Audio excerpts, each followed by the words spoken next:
Shabbat Shalom, irmãos. Nós estamos hoje na 31ª porção, conforme o irmão já ensinou. Emor, diz, fala. Está em Levítico, no capítulo 21. Essa porção aqui vai dar continuidade à porção anterior, às porções anteriores, porque ainda nós estamos dentro do Código de Santidade, aqui no livro de Levítico. Aqui você vai encontrar nessa porção, presta atenção, a base dos padrões sacerdotais, que é manter-se santificado. Ali você vê isso muito bem claro no capítulo 21 de Levítico. Manter-se santificado é um estado de pureza, tanto pureza sacerdotal quanto pureza espiritual, diante da presença do serviço, da administração do serviço a Adonai. Santificar o nome do Eterno é outra prerrogativa, base dos padrões sacerdotais, aquele que vem, obedece à palavra do Eterno para santificar o nome do Eterno, Hashem, o nome do Eterno. Santificar o tempo, através das convocações sagradas. Se você for lá em Levítico, capítulo 23, você vê ali, começa ali as grandes festivais, iniciando com o Shabat, que é o primeiro grande festival, e depois os festivais anuais, Pessa, Primícia, Pentecostes. Então você tem aí no capítulo 23 as convocações sagradas dos grandes festivais. E a porção vai concluir ali no capítulo 25 de Levítico. Olha aí, ó. A ordem de manter a luz do candelabro acesa, a luz da menorá acesa, com azeite puro. Então a porção ainda encontra-se ali no capítulo 21 de Levítico, dentro do Código de Santidade. Emor, diz e fala. Aqui a porção vai expressar, irmãos, a suprema proclamação da vontade de Elohim. Isto é, a vontade de Elohim estabelecida, aqui você vai ver ela proclamada. Aqui o sacerdote não tem argumentos, não tem diálogos para obedecer. Ele simplesmente vai obedecer, porque é a proclamação da vontade do Eterno.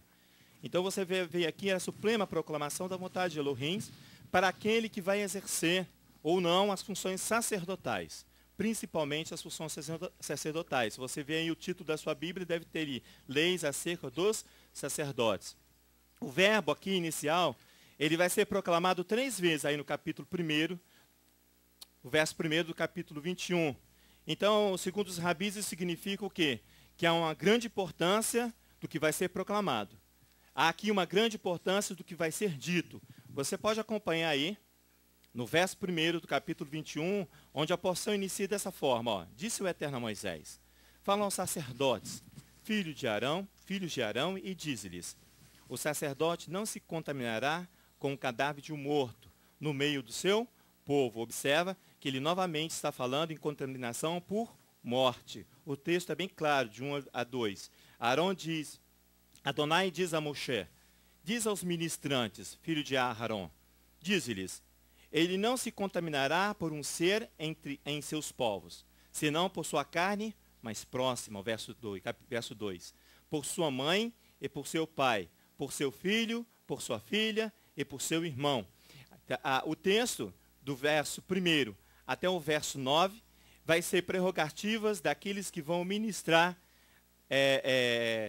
no templo, no Mishkan, na casa do Eterno. Você vai observar aqui que Emor vai centralizar os ensinamentos de 1 a 9, ó, do verso 1 ao verso 9, vai centrar os ensinamentos na função sacerdotal. Por quê? Porque ele vem trazendo aqui, irmãos, todo o conceito já estabelecido da porção anterior, Kedoshim, devido à necessidade do sacerdote se aproximar do Eterno. Qual é a prerrogativa e o conceito já estabelecido lá de Kedoshim? Ele diz assim: sereis santos, porque eu, o Eterno, vosso Elohim, sou. Então ele vem trazendo com ele todo o ensino, todo o conceito de Kedoshim, que nós estudamos na porção do Shabat anterior, passado. Devido à necessidade de quê? Porque os sacerdotes eles vão ter que ministrar ao Eterno. Eles vão ter que ter essa proximidade. Eles vão ter que ter esse relacionamento muito mais próximo do Eterno, de Elohim. Então isso é interessante para mim e para você. porque isso vai chamar os nossos irmãos. Isso vai atrair os nossos irmãos. Porque quando você se aproxima do Eterno, você tem uma palavra de santificação para dar àqueles que necessitam. Você tem um alimento que vai fazer alimentar aqueles que necessitam. Então você vai atrair para você aqueles que necessitam, aqueles que estão passando por certas dificuldades ou por necessidades, seja ela física, seja necessidades espirituais. Então, aqui é aproximar-se do Eterno e dos seus sacramentos, diz o texto, que será necessária que para a condução da congregação, da comunidade do Machia, manter-se santo, porque você vai precisar conduzir uma comunidade, você vai precisar conduzir uma congregação, você vai precisar conduzir uma cidade e etc., a sua família. Você vai ser um condutor, por isso que é necessário você trazer o conceito do Kedoshim. Sereis santos, porque o Eterno, vosso Elohim, sou santo. Está em Levítico, capítulo 19. Os rabis aqui ensinam, irmãos, que o estado de sacralidade, o estado de pureza, o estado de ser santo, consiste em viver em união com o Eterno. Isso é fácil de entender. Isso é fácil. Para eu me aproximar do Eterno e viver sobre uma sacralidade, uma santidade, eu preciso viver em unidade. Eu preciso fazer exatamente aquilo que o Pai faz. Assim que Yeshua nos ensina lá em João capítulo 4, 5, não é isso? Ele faz exatamente aquilo que ele vê o Pai fazer. Então, é esse sentido aqui de unidade, de você viver conforme a ordem estabelecida. Por isso que eu falei que aqui você vai encontrar a suprema proclamação da vontade do Eterno. Então, o homem tem que viver em unidade com Elohim. Quaisquer, irmãos, que for o ritmo da sua vida, qualquer que for o ritmo da minha vida, eu não posso me separar do meu Elohim.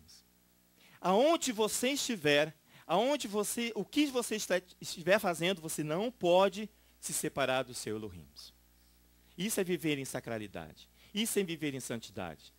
Isso que eu estou querendo dizer o quê? Que aqui você se comporta como servo de Adonai, mas lá fora você é um ímpio. Então, o mesmo comportamento que eu tenho que ter aqui, eu tenho que ter lá fora. Porque o conceito que eu trago é o conceito que vai servir para a minha vida pessoal, para os meus relacionamentos. Por isso que Yeshua fala, você tem que amar ao Pai sobre todas as coisas e ao seu próximo como a ti mesmo, como nos foi ensinado semana passada. É manter-se unido, sem se separar, independente do ritmo da sua vida. Claro que nós temos ritmos diferentes. Tem pessoas que trabalham para o Elohim de segunda a segunda, como a pastora Sandra, a Ritone e outros irmãos aqui, que têm um ritmo de vida diferente do meu. Isso não quer dizer que eu vou viver duas posições, enquanto elas vão viver uma única posição. Não é aqueles homens que vivem diante de Adonai vai ter uma posição, e eu que vivo um ritmo diferente, eu e você, vamos ter posições diferentes. Não. Viver em sacralidade, não. Em cada momento, dependente do ritmo que você vive, você tem que estar aqui, em unidade com o Eterno. Em unidade, dependente de onde você estiver, cativo ou não, você tem que estar em unidade com o Eterno. Vai lá para você ver uma carta que Elohim manda através do profeta Jeremias. É uma carta lá em Jeremias, no capítulo 29, é uma carta dos cativos para a Babilônia. É interessante demais essa carta. Por quê? Porque Elohim vai falar bem assim, não, vocês têm que guerrear em meu nome, vocês têm que lutar pelo teu nome, vocês têm que se defenderem. Nada disso, irmãos. A carta é para se manter em unidade com o Eterno. Por quê? Porque o cativeiro aqui de Babilônia foi proclamado. É uma proclamação da vontade de Adonai. Aqui no capítulo de 29, de Jeremias, do profeta Jeremias, a partir do verso 4, nós vamos fazer a leitura. Você vai ver ali o que é se manter-se com Adonai, independente do ritmo de vida que você está levando, independente de onde você estiver. No verso 4, ele diz, eles estão na Babilônia, é uma carta aos cativos da Babilônia. Diz assim no verso 4, assim diz o Eterno, Elohim dos exércitos, o Elohim de Israel, a todos que foram transportados, que eu fiz transportar, ele diz, fiz transportar de Jerusalém para a Babilônia. Então, no verso 4, ele já diz, olha, vocês estão aqui por causa da minha suprema vontade. Aí, no verso 5, ele diz, edificai casas e habitai nelas, plantai pomares e comei seu fruto, tomai mulheres e gerai filhos e filhas. Tomai mulheres para vossos filhos, e dai a vossas filhas a maridos, para que tenham filhos e filhas. Multiplicai-vos ali, e não vos diminuai. A vida continua, ele está falando. Você tem que se unir a mim, porque aqui no verso 6, ele está ele está dando a ordem de quê? De crescer e multiplicar. Manter-se junto de Adonai, obedecendo a tua palavra, você vai se fortificar. É isso que está falando no verso 6. Verso 7 diz assim: proclamai a paz, ou seja, shalom, que nós acabamos de falar. Proclamai a paz, irmãos. Proclamai a paz e a prosperidade da cidade, para onde vos fiz transportar. Orai por ela ao Eterno, porque se ela prosperar, vós também prosperareis. Verso 8. Assim diz o Eterno dos Exércitos, o Elohim de Israel. Não vos enganem os vossos profetas que estão no meio de vós, nem os vossos adivinhos, nem dei ouvidos aos vossos sonhos que sonhais. Eles vos profetizam falsamente, em meu nome. Não vos enviei, diz o Eterno Elohim. Ele é enfático, eu não vos enviei. Então a ordem estabelecida é a vontade de Adonai, para se mantermos firme, com dignidade. Se você manter-se próspero, a cidade prosperará, você vai prosperar junto, diz ele. É a carta que o Eterno mandou para os cativos de Babilônia. Por quê? Porque é por isso que ele traz para mim e para você, irmãos, uma exigência aqui de uma vida santificada. Uma exigência aqui, porque ela é primordial. Por quê? Porque lá em Malaquias, não precisa ir lá não que eu vou ler para vocês. No capítulo 2 de Malaquias, no verso 7, diz assim: dos lábios do sacerdote deve conter conhecimento, e deles devem buscar a Torá em sua boca. Por isso que eu disse que se você manter-se santo, se você manter um relacionamento com o Eterno através do estudo da tua palavra, através do seu comportamento, através de suas ações, uma ação santificada, você vai atrair para você pessoas que necessitam de salvação, pessoas que necessitam de conhecimento, pessoas que necessitam de cura. Por isso que eu falei para você, volta lá em Levítico capítulo 21, que os 9 primeiros versículos aqui são direcionados para os ministrantes. Quem? Os filhos de Arão, os Kohanim. E as regras aqui de pureza de Levítico capítulo 21, novamente, irmãos, novamente, porque nós já estudamos isso nas porções anteriores, novamente está centrado em quê? No contato com a morte. Que o Francisco trouxe um conceito excelente para nós, que o contato com a morte significa o pecado. Porque a morte, o conceito dela é a incapacidade de gerar vida, não é isso, Francisco? A morte é a incapacidade que eu e você temos de gerar vidas. É por isso que ele vai exigir para os ministrantes, os Kohanim, essa regra de impureza aqui. A existência aqui, quanto à obsteção de contaminação do sacerdote, ela vai tornar-se mais severa. Porque para o exercício sacerdotal, irmãos, é primordial que haja anulação da minha vida, na sua vida, que haja anulação da influência dos desejos carnais. Porque são os desejos, o contato com a carne, é que vai trazer em mim e você morte. É para mim e para você que vai trazer incapacidade de gerar vida. Em Romanos, vamos lá comigo, capítulo 8. Deixa aberto aí em Romanos capítulo 8. A inclinação, diz o Romanos, da carne é morte. Mas a inclinação do Espírito é vida e paz, como nós cantamos.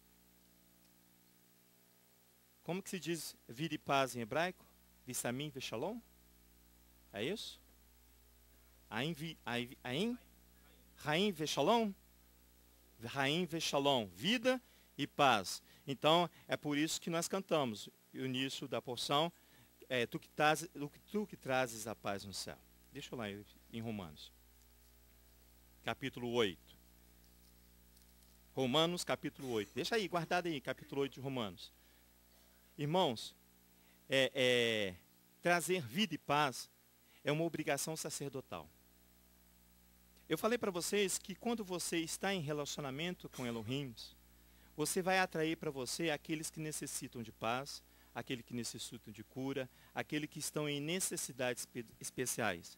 Ontem nós tivemos um irmão aqui, um judeu, e ele insistiu que nós orássemos com ele o Kadish. E eu fui para casa. Falei, meu Deus, Nós somos muito imaturos, né, Francisco? Ele queria muito cantar o Kadish. E eu fui para casa sem entender por que ele queria tanto. Quer dizer, eu entendia fisicamente, mas espiritualmente eu não entendia. Kadish é uma oração que se faz para aqueles que estão de luto, aqueles que perderam um ente querido. Mas olha que interessante. A palavra Kadish, vem da raiz kadosh, santo. Manter-se sagrado, manter-se em sacramento. Depois do Shema, diz os rabis, o Kadish é reverenciado como a mais sagrada das orações judaicas. Depois do Shema Israel, Adonai Eloheinu, Kadish entra logo em sequência como uma das orações mais reverenciada no contexto das orações judaicas. Mesmo que o judeu, irmãos, não cumpra com as suas obrigações bíblicas, diz dos rabinos, mesmo que ele esteja afastado da sua congregação,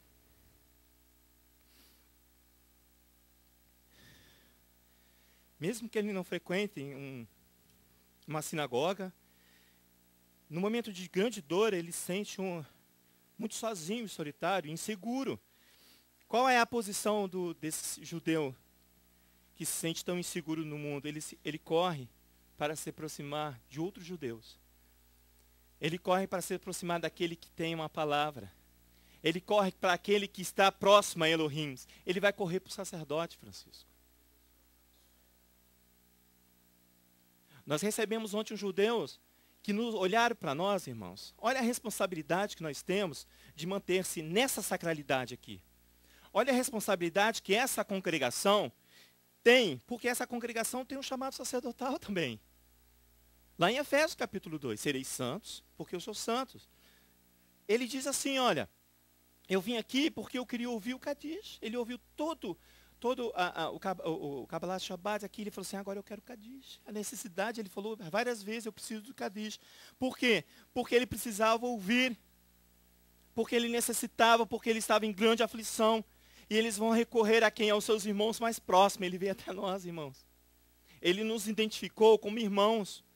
O Kadish, irmãos, é um hino de louvor ao Eterno. Por ser tradicionalmente recitado por aqueles que tiveram contato direto com a morte, olha o contágio, aqueles que tiveram contato direto com a morte, ou com a perda de um ente querido, conforme nós lemos, por uma carne mais próxima. No caso do judeu que esteve aqui ontem, é sua esposa. Mas o valor intrínseco, diz os rabis, do Kadish, se relaciona não com o morto, mas com aquele que vai recitar o Kadish. Se você ler o Kadish, você vai ver que você não encontra ali por que razão cita-se durante o período de luto. Porque não tem momento nenhum ele fala da morte, mas ele fala o quê? De vida e paz. Yaim Veshalom. Raim Veshalom. É essa a proclamação que o judeu, que eu e você na grande aflição queremos cantar.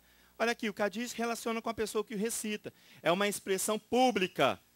Mesmo aquele judeu que não frequenta a sinagoga, que não está observando o Shabat, não está observando a sacralidade das datas santas, que são as festas, eles têm a necessidade de ouvir o Kadish no momento intrínseco da sua vida. É uma expressão bíblica, ele vai declarar aqui que ele crê no Elohim. É uma aceitação da sua vontade, irmãos, mesmo em face de grande dor e tristeza. Ele vai agora submeter-se para ouvir o quê? A voz do Eterno, os desígnios divinos, a vontade suprema de Adonai. Ele tem que aceitar e não chorar a sua dor. E não chorar a sua dor. Ele não fica se lamentando pela perda do ente querido. Ele vai, no período de 11 meses, diz a tradição, durante 11 meses, todos os dias, declara o Kadish, reverenciando vida e paz. Vida e paz. Diante, irmãos, da sua incapacidade de racionalizar a tragédia pessoal.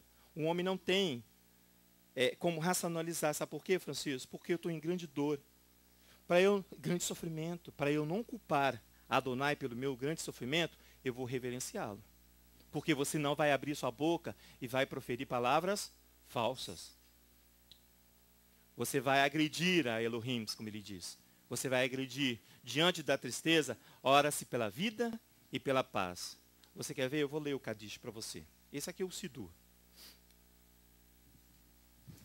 As orações diárias. Eu vou ler só uma parte para você observar o que um homem com grande dor vem buscar. Diz assim, ó, o Kadish: exaltado e santificado seja o teu grande nome, Hashem. No mundo, ele criou por sua vontade. Quer ele estabelecer o seu reino e determinar o surgimento da sua redenção e apressar a volta do Mashiach. Apressar o advento do Mashiach. No decurso da vossa vida, nos vossos dias e no decurso da vida de toda a casa de Israel, prontamente, em tempo próximo. Seja o seu grande nome bendito eternamente para todo sempre. Seja bendito, louvado, glorificado, exaltado, engrandecido, honrado, elevado, excelentemente adorado. Ele vai exaltando o nome de Adonai para que ele não venha proferir da sua boca palavras falsas. Ele diz assim, o nome sagrado bendito seja ele, acima de todas as bênçãos, hinos, louvores e consolações que possam ser proferidas no mundo. E diz amém, que haja uma paz abundante emanada do céu, e vida boa para nós e para todo o povo Israel. E dizei, amém. Aquele que firma a paz nas alturas, com misericórdia, conceda a paz sobre nós e sobre toda a sua comunidade e sobre todo o seu povo Israel. Ose Shalom, Biromav, Ruase Shalom, Aleinu, Veal, Cor Israel. Foi o que nós cantamos. Foi o que nós cantamos inicialmente. Então, o sacerdote, ele tem que estar preparado para quê? Para ensinar para aqueles que estão em grande dor que você vai buscar vida e paz. Vida e paz. É a leitura do Kadish. É a leitura do Kadish que o judeu veio buscar conosco ontem. Então nós, como congregação, nós temos que estar preparados, irmãos, de dar àquele o alimento que ele possa se alimentar. O alimento, não sou eu que forneço, não, irmãos. Mas está prescrito na palavra de Adonai. É a palavra de Adonai. Quando a alma, o nefesh, deseja encontrar-se com aquele que nos deu o fôlego de vida. Lembra que nós lemos sábado passado Gênesis? Quando Elohim foi e soprou na narina do homem o fôlego da vida, o nefesh, a sua alma. Eu ainda comentei com Francisco que se você olhar toda a Bíblia, é o momento mais próximo do homem com Adonai. Quando ele vem e sopra sobre você o sopro da vida, o fôlego da vida. O salmista canta, assim suspira a minha alma por ti, Hashem. Salmo 42, o irmão leu aqui de manhã. Vamos lá para você ver. Léo, fica à vontade, irmão.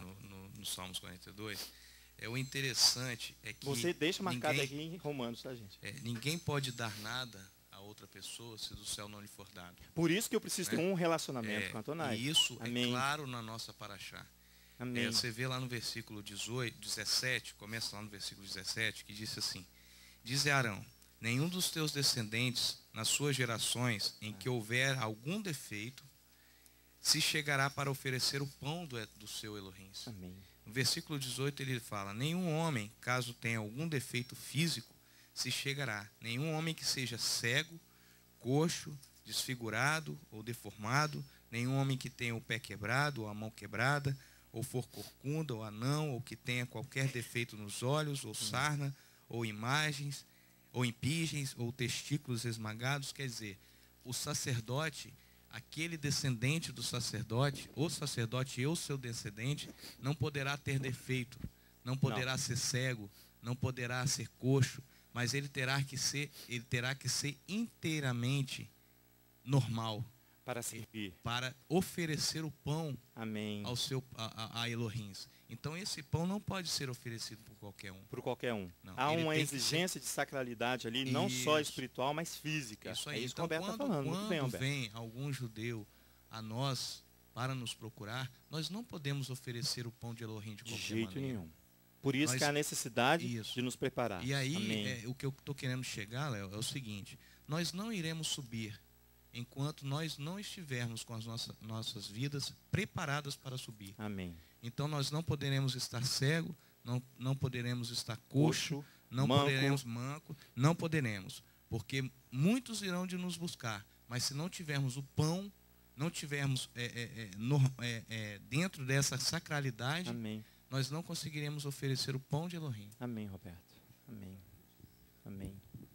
importante que o Roberto está falando, ele não está, a Torá não fala nesse sentido literal, da cegueira, do coxo, Sim.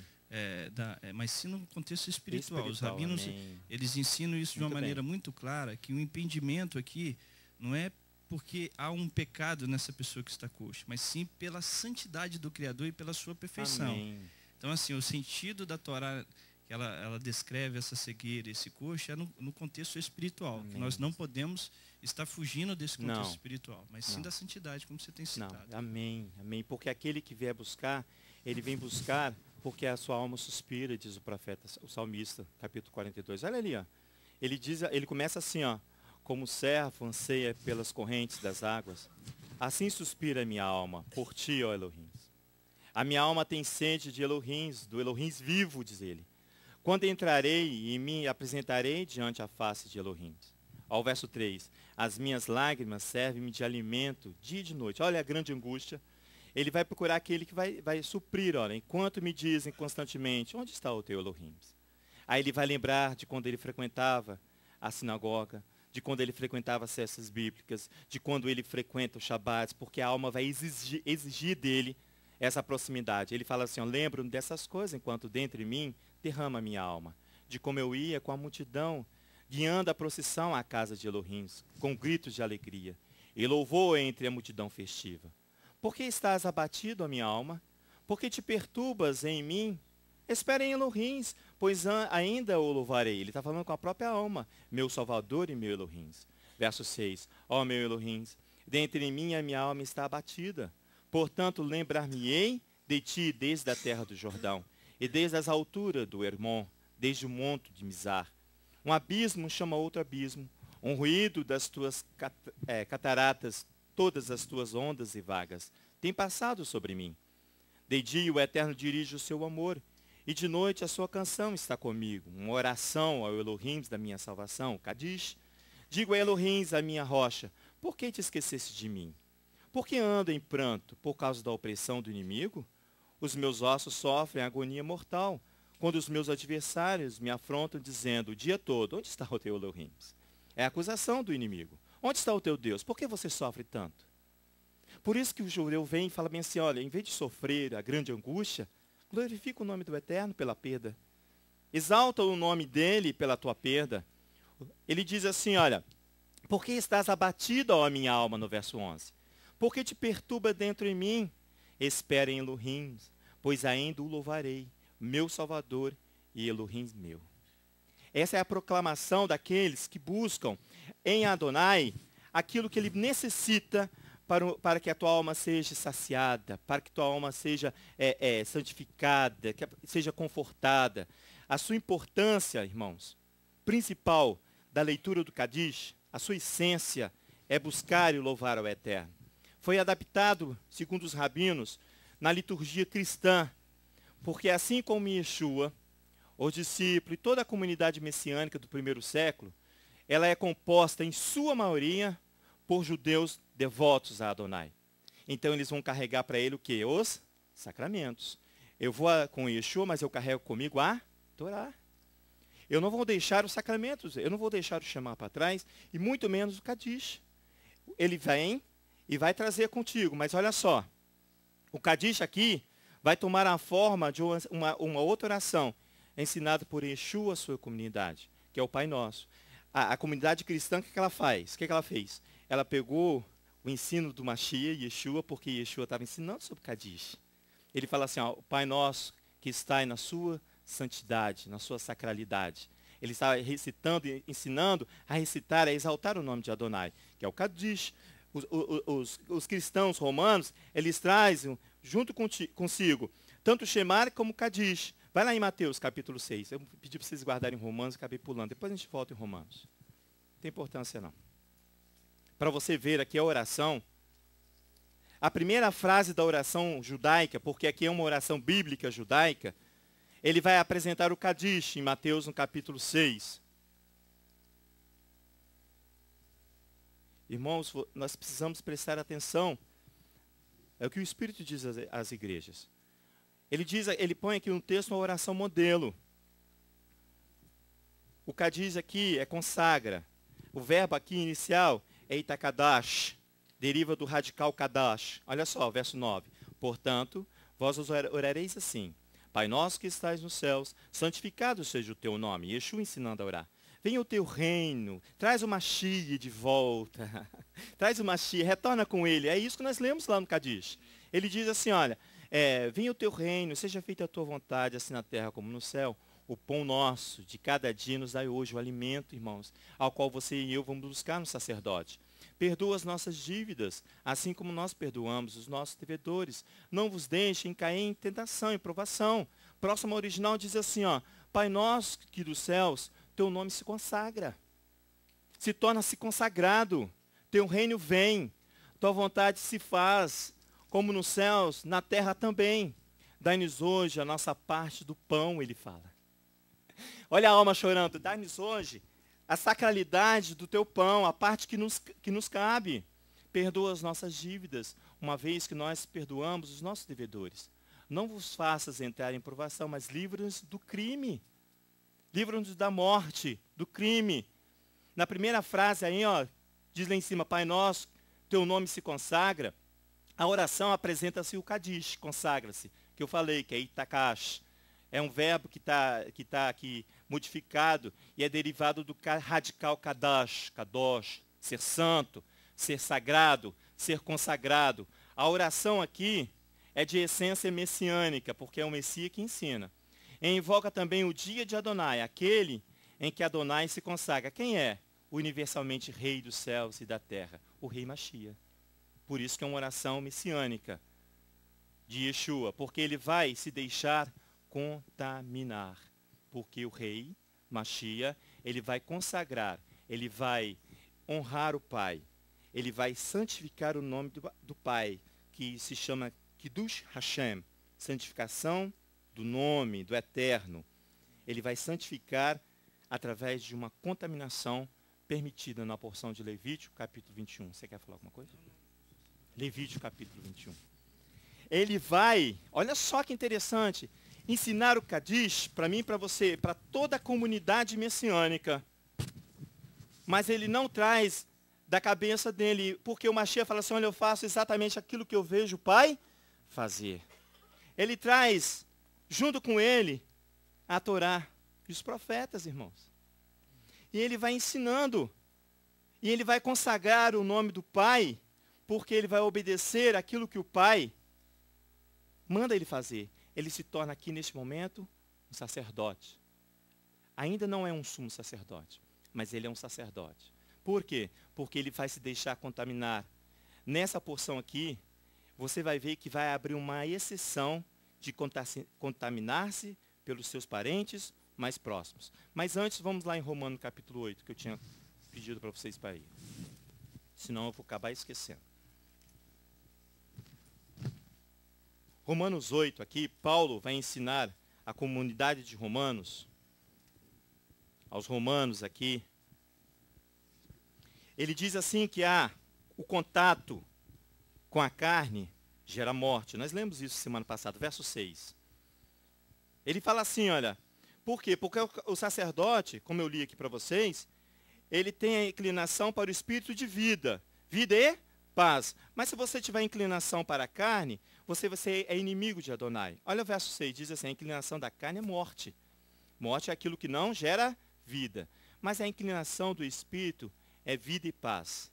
A mesma oração do Kadish, vida e paz. É inclinação para o espírito. Por isso que quando o judeu está sofrendo com grande angústia de uma perda, ele vem para a frente, ou para junto do sacerdote, para a frente da Torá, para orar o Kadish. Porque ele vem buscar isso aqui, ó, o espírito de vida. Vida e paz. Não para o ente que já morreu, mas para ele. Porque ele precisa manter-se de pé. E dependente do ritmo da sua vida, ele tem que manter-se em pé, unidos a Adonai. Verso 7 diz, a inclinação da carne é inimizade contra Elohim, pois não está sujeita à Torá de Elohim. Nem verdade pode ser. Portanto, os que estão na carne não pode agradar a Elohim. Vós, porém, não estáis na carne, mas no espírito. Olha, ele está falando assim, olha, você já não está mais na carne. A sua inclinação tem que ser para o espírito. Aí ele fala assim, olha, vós porém, verso 9, não estáis na carne, mas no Espírito, se é que o Espírito habita em vós. Mas se alguém não tem o Espírito do Machia, esse tal não é dele. Mas se o Machia está em vós, o corpo, na verdade, está morto. Por causa de quem? Do pecado. Mas o Espírito vive por causa da justiça. Justiça de vida e paz. Então o Machia, ele vem como sacerdote. E ele está dentro dessa situação de Levítico capítulo 21, do verso 1 ao verso 9. Você vai observar ali que há uma permissividade de contaminação. Vamos lá para você ver? Há uma permissividade, é permitido no capítulo 21, vamos lá comigo. A porção aqui vai abrir uma exceção de contaminar-se pelos parentes mais próximos. Pai, mãe, filho, irmão, irmã virgem, até mesmo pela esposa, que ele diz, o verso original diz assim, pela carne mais próxima. Aqui ele não esqueceu do mandamento. Contaminar-se aqui em etamê significa ficar-se impuro, irmãos. Imundo, vem da raiz do verbo tumã, que significa impureza. A impureza com contato com a morte, porque o sacerdote a ele foi delegado contato com as coisas santas e não com a morte. O contato com o eterno, que é a fonte de vida. Então, consequentemente, quando o sacerdote, que é portador da vida, ele não pode contaminar-se com a morte. Assim também Yeshua fez isso para mim e para você. Ele permitiu-se se contaminar. Olha só como é rigoroso. Diz assim, ó, no verso 21, nós lemos até o 2, né? O verso 2. Salvo com parentes mais chegados, a ele, no original diz assim, salvo com a sua carne mais próxima. Então, o homem se unirá à mulher e tornará uma só carne. Então, a mulher, a esposa, segundo os rabis, está incluído neste versículo. Como sua mãe, seu pai, seu filho, sua filha e seu irmão, ou sua irmã virgem chegada a ele, e ainda não teve marido, com ela pode contaminar-se. Por ser principal no meio do seu povo, não se contaminará, pois se profanaria. Então, aqui há uma exceção, e Yeshua entra nessa exceção, porque ele é sacerdote. Ele ainda aqui, né, a porção que nós estamos estudando, ele não tomou posição de sumo sacerdote. Ele ainda é sacerdote. Olha só que coisa maravilhosa. Vai lá em João, capítulo 1, para você ver se ele está ou não inserido aqui. João, o livro de João, no capítulo 1.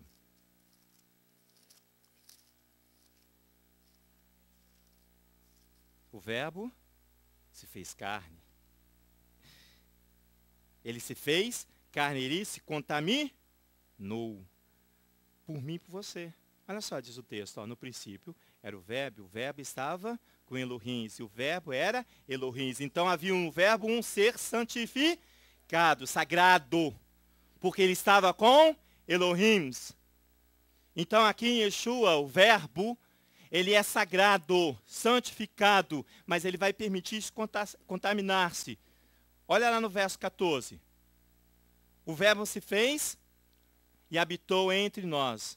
Vimos a sua glória, a glória como unigênito do Pai, cheio de graça e de verdade. Próximo original diz assim, o Logos se tornou carne, firmou a sua tenda entre nós. Habitou no nosso meio, viveu como eu e como você está vivendo agora. É assim que o texto diz, ele habitou no nosso meio, ele permitiu-se se contaminar por mim e por você. Por quê? Para a minha salvação.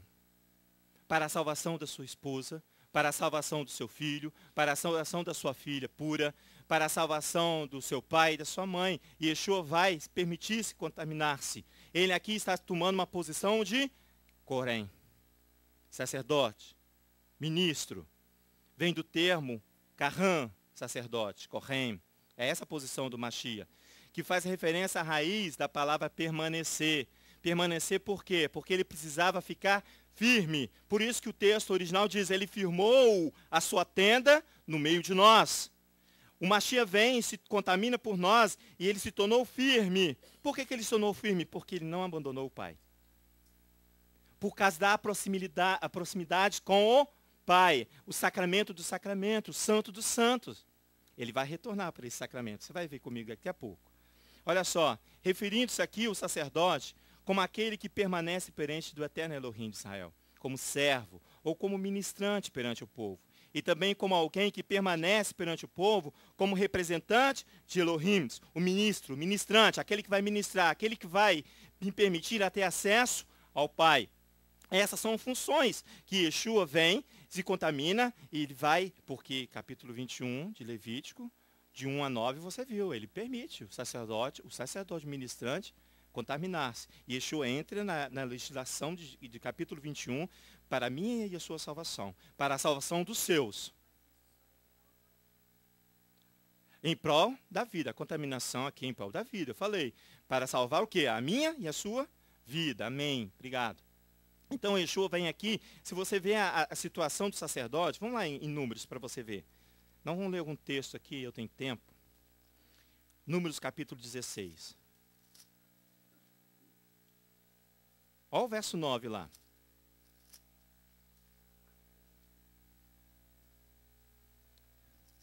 Ele vai repreender aqui Coré, Datã e Abirão, porque Coré,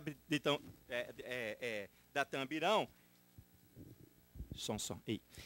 porque Coré, Datã e Abirão, ele tem aqui, eles querem ter contato direto com Adonai no Santo dos Santos. Aí vai sofrer uma repreensão aqui no verso 9 do capítulo 16. Diz assim o texto: porventura é pouco para vós, o que Elohim de Israel vos tenha separado, que Elohim de Israel vos tenha consagrado da congregação de Israel, para vos chegar a si, a fim de fazer do serviço no tabernáculo, que é o Mishkan do Eterno, e estar diante da congregação para quê? Para servi-la? Porque aqui ele queria mais, eles queriam pular etapas, mas aqui há uma grande repreensão. Não basta para vós ser ministrante, não, ele queria posições. Se você for lá em Deuteronômio, você vai ver as situações do sacerdócio, a posição que eles ocupam. Não é de pouca monta, como diz a pastora Sandra. Então, a minha responsabilidade, a sua responsabilidade, como comunidade messiânica, vai se tornando apertada para mim e para você. Muito mais apertada.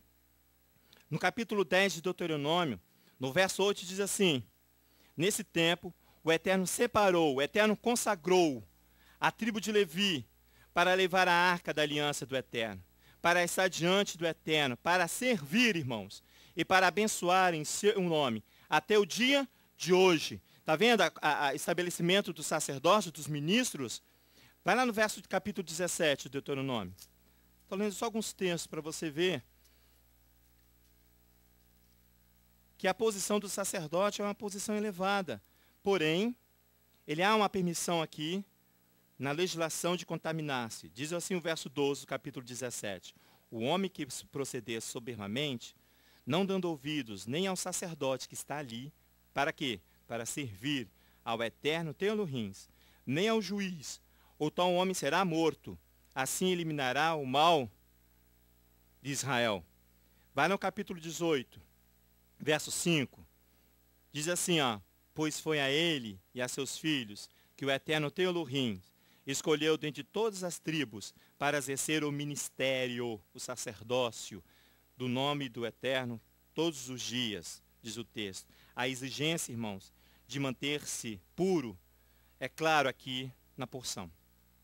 A exigência aqui de manter-se puro é clara em 2 versículos que tem aqui. Volta lá para você ver. Aí mesmo em Levítico, capítulo 21. Volta aí em Levítico 21, por favor.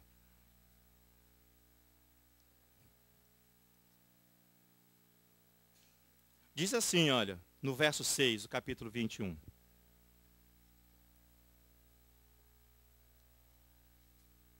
Depois da permissão de contaminar-se, ele diz assim, olha, verso 6. Santos serão ao seu Elohim, e não profanarão o nome do teu Elohim. Por quê? Por oferecerem as ofertas queimadas do Eterno, o pão do teu Elohim, santos serão. Olha só, não tomarão mulher prostituta, verso 7, ou desonrada, nem tomarão mulher repudiada do seu marido, pois o sacerdote é santo para o seu Elohim. Olha o verso 8.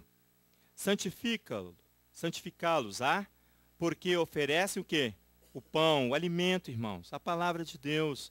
Serão santos para ti, porque eu, o Eterno, que vos santifico, Sou santo. O texto diz assim, eles serão consagrados para Elohim. Não profanarão o nome do seu Elohim. Sim, eles apresentam os fogos de Adonai. O pão do seu Elohim, eles são consagrados. Verso 8 diz assim, consagro sim. Ele apresenta o pão do teu Elohim. Ele será consagrado para ti. Sim, eu sou consagrado. Eu, Adonai, vosso consagrador, diz ele. É ele que consagra. Então, aqui estão duas exigências que é fácil para mim e para você identificar por que ele precisa manter-se puro. Primeiro que ele precisa estar em relacionamento bem próximo com Adonai para servi-lo. Exigência, que você viu em Deuteronômio, Números, você viu a exigência para aquele que exerce a função sacerdote, de sacerdotal. Então, e aqui tem um motivo muito interessante. Eles não profanarão o nome do seu Elohim. Por quê? Porque eles apresentam o fogo do Adonai. Eles apresentam o pão. Ele é o principal líder, diz o texto, do meio do seu povo. Os sacerdotes aqui, irmãos, são exigidos aqui condições e obrigações de trazerem ao povo um comportamento aceitável ao Eterno. Por isso, que aquele que está com a sua alma afligida venha até o sacerdote para que o sacerdote recite o Kadish com ele. É por isso que ele vem na presença de Adonai. Porque ele precisa ter um comportamento aceitável. Não só ele, mas o sacerdote. Porque ele é um principal. Olha o verso 4, diz assim, por ser principal no meio do seu povo, não se contaminará, pois se profanaria. O termo hebraico aqui, do verso 4 aí, de ser o principal, é nagid. É o mesmo termo utilizado para príncipe.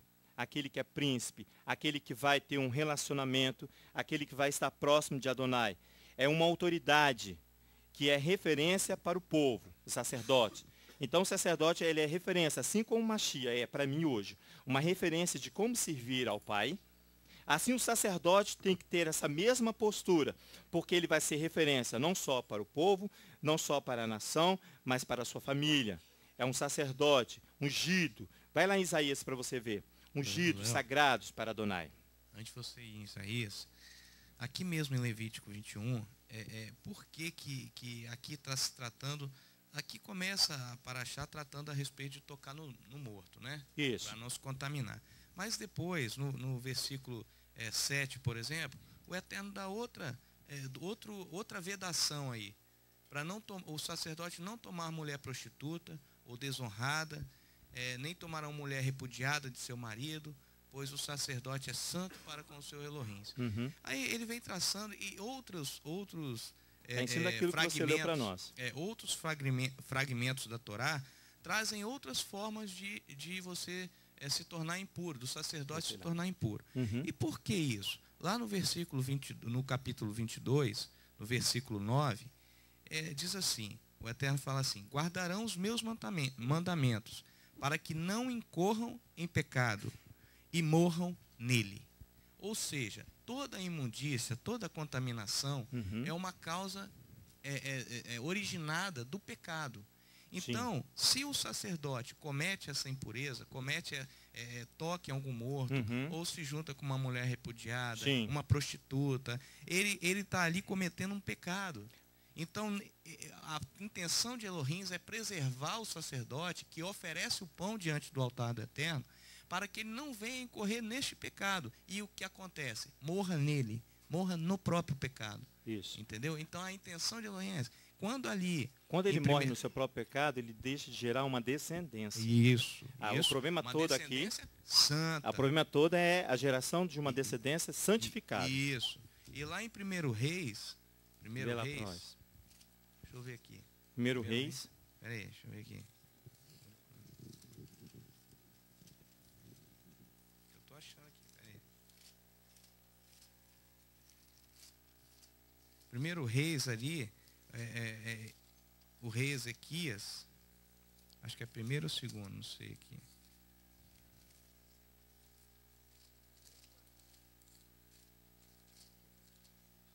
Aqui.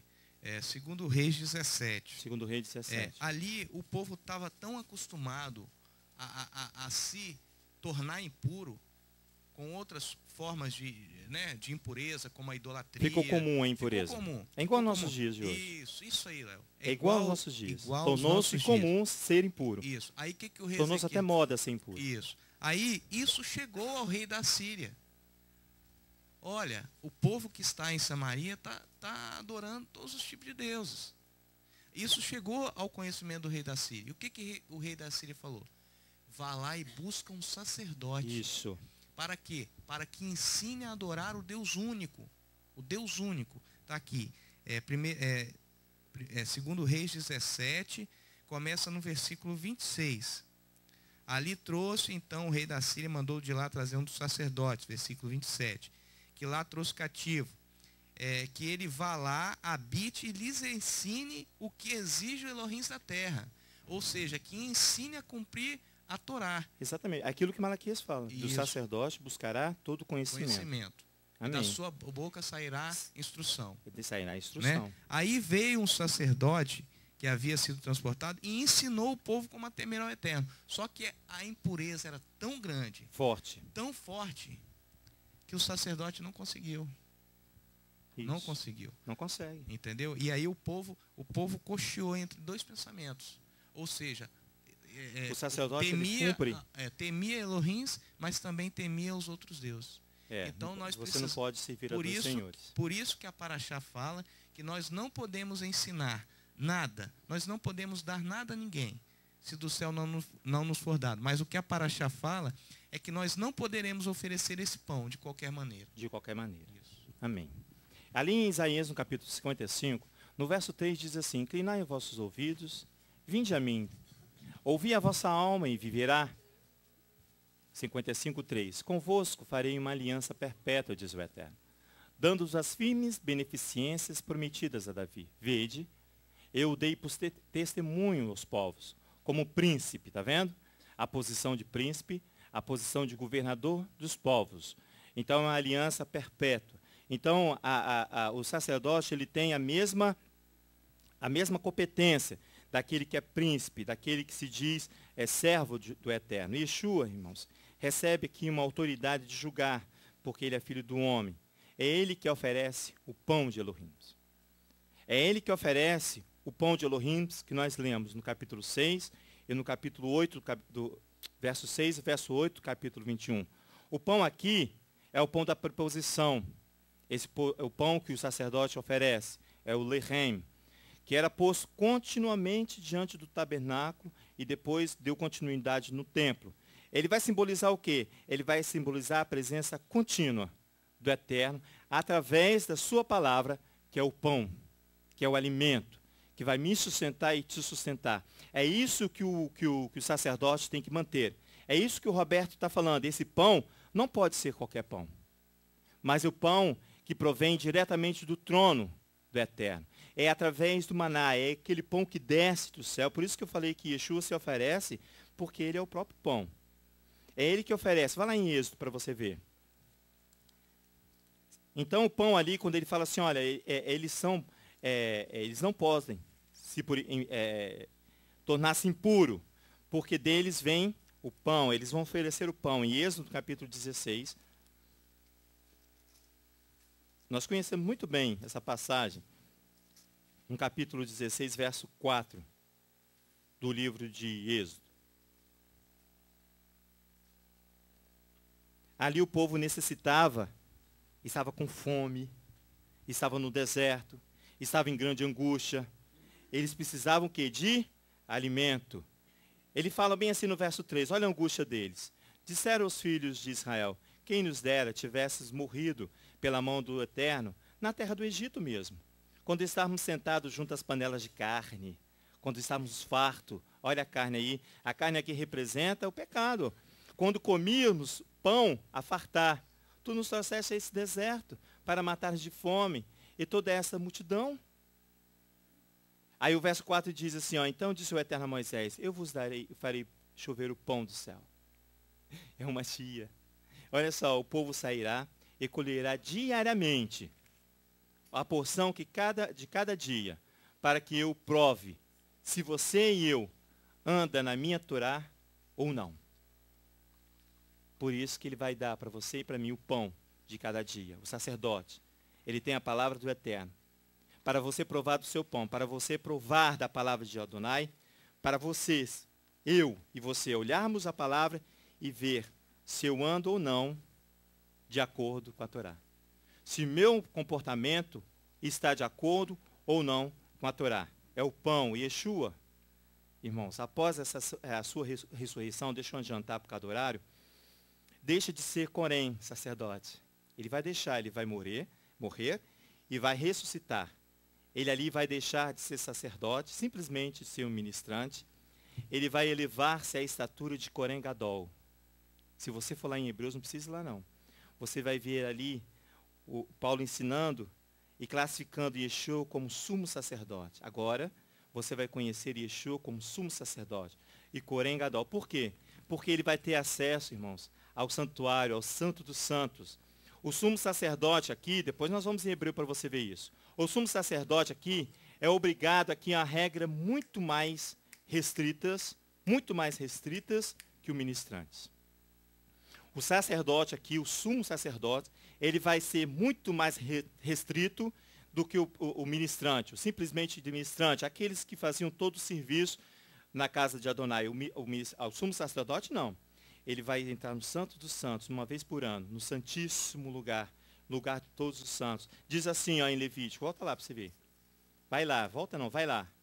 Você vai ver, dando continuidade ali a Paraxá, Levítico capítulo 10. Ele vai agora ministrar aqui ao sumo sacerdote. O sumo sacerdote, Yeshua agora vai para mim e para você agora, ele está nessa posição aqui do verso 10. Nós vamos ver isso lá em Hebreus. Diz assim, ó, o sumo sacerdote, entre os seus irmãos, sobre cuja cabeça foi derramado o azeite da unção, e que foi consagrado para vestir as vestimentas sagradas, não desgrenhará os cabelos, nem rasgará suas vestes. Esse desgrenhar o cabelo e rasgar as vestes, irmãos, é por causa de algum luto que ele está sofrendo. Ele não é permitível a se manifestar dessa forma. Não se chegará a cadáver algum, e não se contaminará por causa do seu pai ou da sua mãe. Verso 12, não sairá do santuário, a fim de que não profane o santuário do seu Elohim, pois a coroa do azeite, da unção do seu Elohim está sobre ele. Eu sou o eterno, vosso Elohim. O sumo sacerdote, ministrante, diz o texto próximo ao original, entre os seus irmãos, sobre a cabeça do qual o óleo da messianidade, ele é ungido aqui, para ser ministrante messiânico. O óleo da messianidade foi derramado, e cuja mão está cheia, olha só, e cuja mão está cheia para vestir os hábitos. Não descabela a sua cabeça, nem descostura os seus hábitos. Ele não vem sobre qualquer morto, não. Ele não se contaminará por pai nem por mãe, que era permitido aos ministrantes, nem pela sua esposa, que era permitido aos seus ministrantes. Ele não sai do santuário, ele não profana o santuário do seu Elohim. Sim, o diadema do óleo, o óleo da messianidade de seu Elohim está sobre ele, eu, o Adonai. Ele assina, eu, o Adonai. Então, você vai ver aqui que o sumo sacerdote, irmãos, não é permitido esse tipo de contaminação que o ministrante está. Por isso que eu falei para você que Yeshua até então ele veio e habitou, firmou a sua tenda em nosso meio e foi permitido se contaminar por mim e por você. E Yeshua voltará, irmãos, como sumo sacerdote. Ele voltará como sumo sacerdote para buscar uma noiva. Mas ele não pode ter contato com mulher impura, com mulher profana. Tem outra palavra que o texto fala, mas eu não vou falar, porque é uma palavra muito forte. Ele não terá contato com uma mulher prostituta, uma noiva prostituta. Não é essa palavra, é uma outra, muito forte ainda. Porque está sobre ele a cadô, o diadema da unção, e as vestes sagradas do Machia. Ele não mais vai contaminar-se como os ministrantes é permitido. Não, como sumo sacerdote, não. Ele vai vir como sumo sacerdote, o diadema real vai estar sobre ele. O diadema real, o óleo da messianidade, está sobre ele. É um símbolo de autoridade, do exercício de santificar o nome do Eterno, que dos Hashem, que eu falei.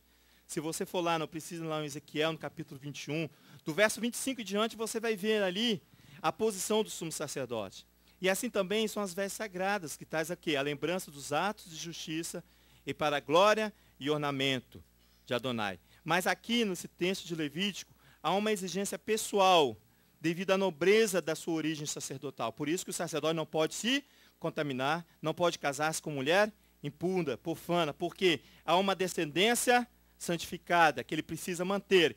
É um exercício sacerdotal que precisa ser mantido, que vem a sua origem, uma origem de nobreza. No capítulo 21 aí mesmo, ao verso 13, diz assim, ó, olha aí uma exigência pessoal que o Eterno dá para ele. Não tomará uma mulher na sua virgindade. Ele tomará uma mulher na sua virgindade, viúva ou repudiada, ou desonrada, ou prostituta, essas não tomarás. Mas a virgem do seu povo tomará por mulher. Essas exigências são necessárias. Por que elas são necessárias aqui para o sumo sacerdote? Porque o sumo sacerdote vai direcionar para quem? Para o Mashiach, para o Messias. O sumo sacerdote, dessa exigência aqui, precisam ser vistas por mim e por você, precisam ser observadas por mim e por você, porque ela vai direcionar para eu olhar para o Mashiach.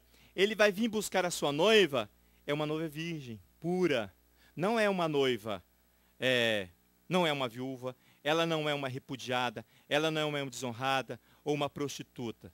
Essas não tomarás virgem. O sumo sacerdote de Yeshua HaMashiach não vão tomar virgens. Isso aqui, segundo Colossenses, no capítulo 2, essas coisas aqui são sombras das coisas futuras. Por isso que eu preciso observar a Torá para ver como vai vir o meu Mashiach. Irmão, você acha que na impureza do meu e do seu coração eu vou estar apto para casar com a noiva? Eu vou estar apto? Você acha que a igreja, do jeito que está hoje, vai estar apta? Não é. Não pode ser. São sombras das coisas futuras, Paulo ensina. Porém, encontra-se no Mashiach, capítulo 2 de Colossenses, verso 17. Porém, encontra-se no Mashiach. Vai lá em Efésios, que nós estamos terminando. Você vai ver que depois ele vai mostrar, ele fala assim, vem cá, eu vou te mostrar a noiva. Mas vai em Efésios primeiro, antes de nós irmos lá.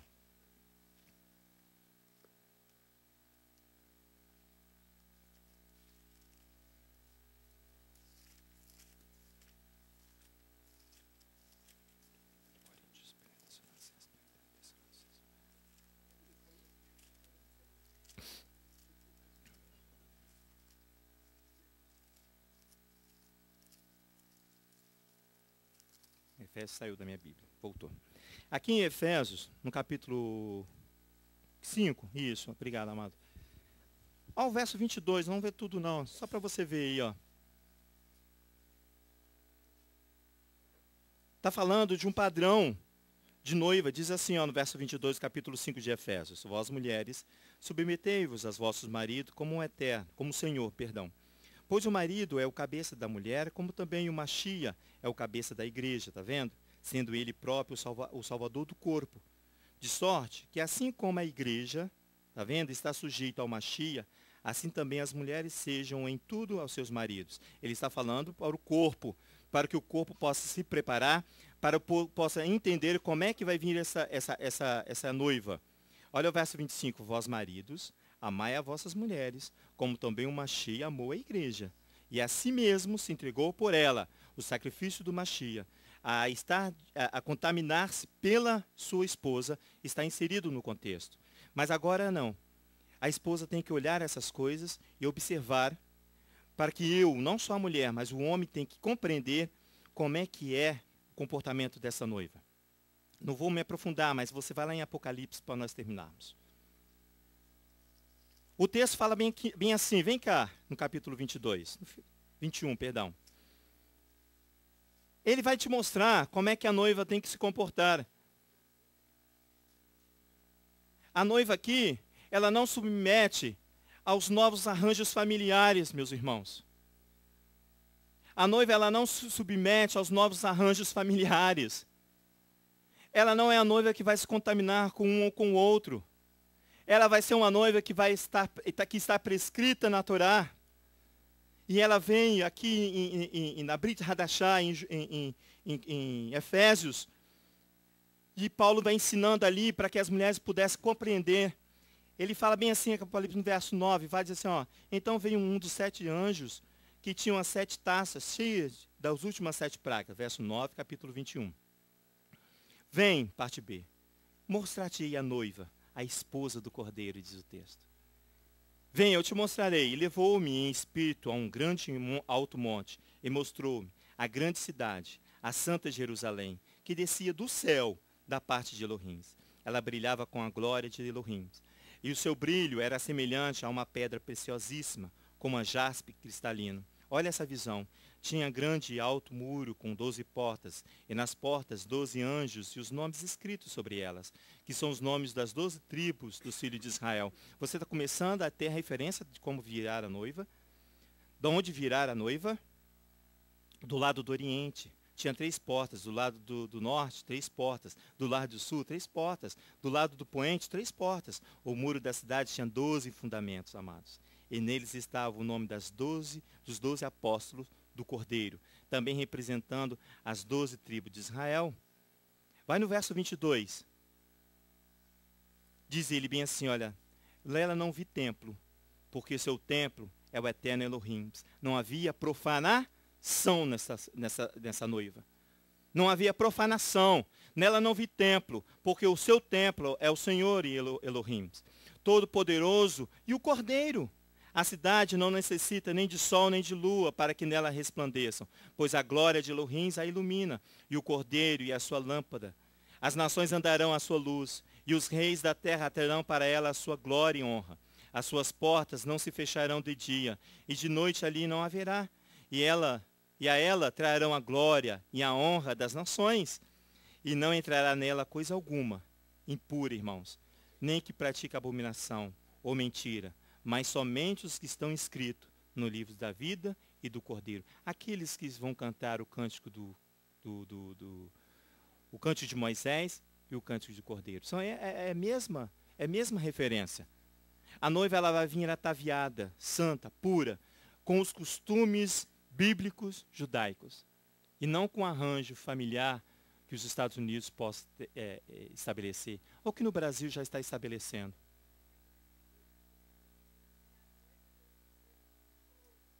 Como, irmã? Por ela, viu como a Torá ensina? A noiva tem que vir do mesmo povo, a mesma origem, não pode estar contaminada.